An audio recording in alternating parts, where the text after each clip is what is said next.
ತಮಗೆಲ್ಲರಿಗೂ ಪ್ರಣಾಮಗಳು. ಬಿಳಿಗಿರಿ ರಂಗನ ಬೆಟ್ಟದಲ್ಲಿ ರಂಗಸ್ವಾಮಿಯ ವಿಶೇಷ ರಥೋತ್ಸವ ಪ್ರತಿ ವರ್ಷ ಜನವರಿ ಮಕರ ಸಂಕ್ರಾಂತಿ ಮತ್ತು ಮೇ ಹನುಮ ಜಯಂತಿಯ ಪಾವನ ಪರ್ವದಲ್ಲಿ ಜಾತ್ರಾ ಮಹೋತ್ಸವ ನೆರವೇರುತ್ತವೆ.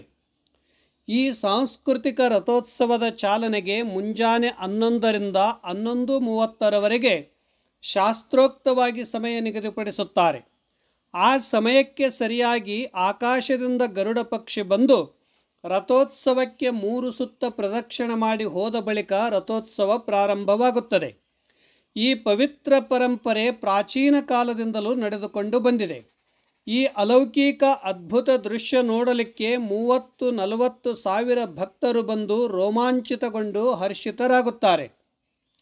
ಈ ಪಾವನ ಕ್ಷೇತ್ರ ಭೂಮಿಗಿಂತ 1500 ಮೀಟರ್ ಎತ್ತರವಾದ ಪ್ರದೇಶದಲ್ಲಿ ಸುತ್ತಮುತ್ತಲಿರುವ ದಟ್ಟ ಕಾಡಿನಲ್ಲಿ ವನಸಿರಿಯ ಮಧ್ಯದಲ್ಲಿ ನಡೆಯುವ ಹಬ್ಬವಾಗಿದೆ.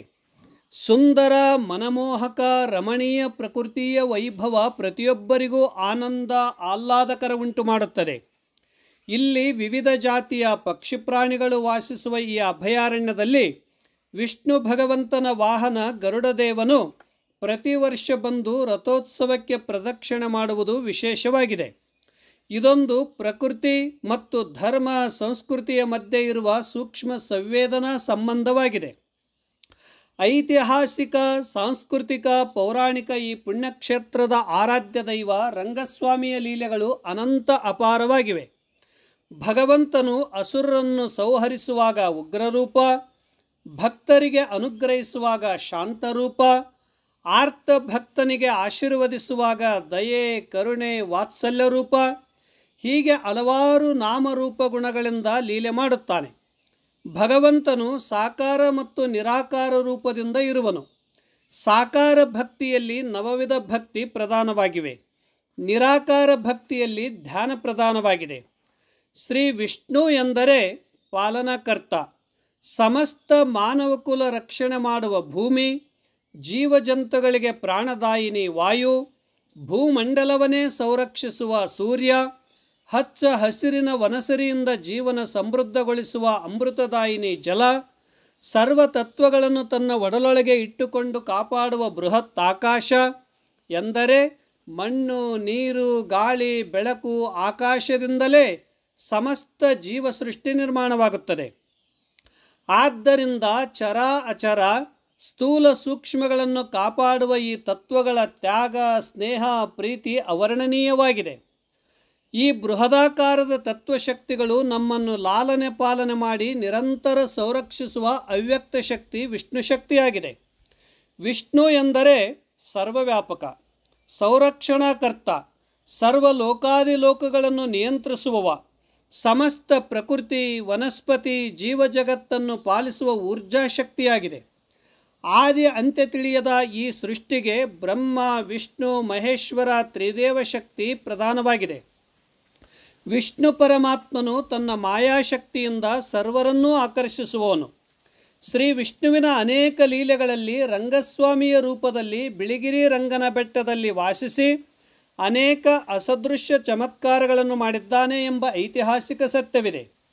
ಎತ್ತರವಾದ ಪರ್ವತಗಳು, ಅನೇಕ ವನಸ್ಪತಿ ಔಷಧೀಯ ಗಿಡಮೂಲಿಕೆಗಳು, ಸ್ವಚ್ಛ ನಿರ್ಮಲ ಜಲ, ಶುದ್ಧ ಗಾಳಿ, ಪ್ರಶಾಂತ ವಾತಾವರಣ ಇರುವುದರಿಂದ ಪ್ರತಿಯೊಬ್ಬರಿಗೂ ಸುಖ, ಶಾಂತಿ ಮತ್ತು ಆಧ್ಯಾತ್ಮಿಕ ವೃದ್ಧಿಗೆ ಉತ್ತಮ ಸ್ಥಾನವಾಗಿದೆ. ವೈವಿಧ್ಯಮಯ ಸಾಂಸ್ಕೃತಿಕ ಜಾತ್ರಾ ಉತ್ಸವಗಳು, ಗ್ರಾಮ ಸಂಸ್ಕೃತಿ, ಧರ್ಮದ ಆಚಾರ ವಿಚಾರಗಳು, ಕೃಷಿ, ಕ್ರೀಡೆ, ಕಲೆ, ಸಾಹಿತ್ಯ, ಸಂಗೀತ ಪ್ರದರ್ಶನಗೊಳ್ಳುತ್ತವೆ. ಇವು ಭಾರತೀಯ ಸಂಸ್ಕೃತಿಯ ದಿವ್ಯ ಪರಂಪರೆಗೆ ಭದ್ರ ಬುನಾದಿಯಾಗಿ ನಮ್ಮ ಸಂಸ್ಕೃತಿ ಹೊಸ ಪೀಳಿಗೆಗೆ ಪರಿಚಯಿಸುತ್ತಾ ಪ್ರತಿಯೊಬ್ಬರಿಗೂ ದಿವ್ಯಾನಂದ ಪರಮಾನಂದ ನೀಡುತ್ತವೆ.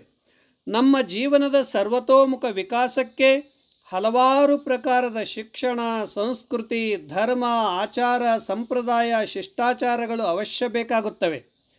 ಇಂದಿನ ವಿಷಯ ಸಮಾಪ್ತಿ. ಶಿವಾಯ ನಮಃ. ಶಿವಾಯ ನಮಃ. ಶಿವಾಯ ನಮಃ ಓಂ ಶಿವಾಯ ನಮಃ ಓಂ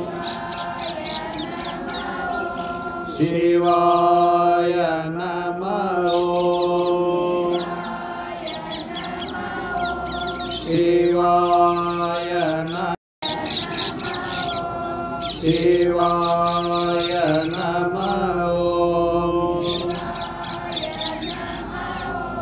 ಶಿವಾಯ ನಮಃ ಓಂ ಶಿವಾಯ ನಮಃ